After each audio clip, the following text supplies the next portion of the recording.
ಇವತ್ತಿನ special chicken sir. ಹೌದಾ? ಹೇಗೆ ದಿವಸ ಒಂದು ಸತಿ ತೋರಿಸ್ಬೋದಾ? ಚಿಕನ್ ಮಾಡಿದ್ದಾರೆ ತೋರಿಸ್ಬೋದು. ಯಾರು ಮಾಡಿದ್ರು? ಕುಕ್ ಯಾರು ಮಾಡಿದ್ರು? ಹೌದಾ? ಎಲ್ಲಿಂದ? ಇದು ಅಕಾಡೆಮಿಯಿಂದನಾ? ಎಲ್ಲ ಹುಡುಗರಿಗೆ ತೋರಿಸ್ಬೋದಾ? ಬನ್ನಿ ಬನ್ನಿ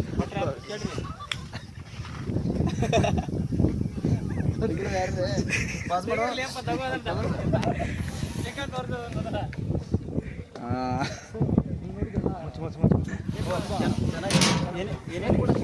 ಏನೇನು ಐಟಮ್ ಹಾಕಿದೆ ಅಂತ ಹೇಳ್ಬೋದು?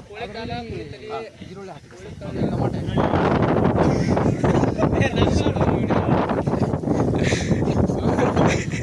ಫಸ್ಟಿಗೆ ಪಾತ್ರೆ ಇಟ್ಟಿದೆ ಸರ್, ಆಮೇಲೆ ಈರುಳ್ಳಿ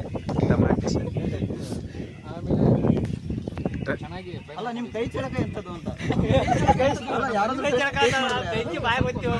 ಹೌದಾ? ಕೈ ಚಳಕ ಹೆಂಗಿತ್ತು? ಚೆನ್ನಾಗಿದೆ ಅಂತ ಸರ್. ಒಂದು ಹೇಳ್ಬೋದು ಅವರು.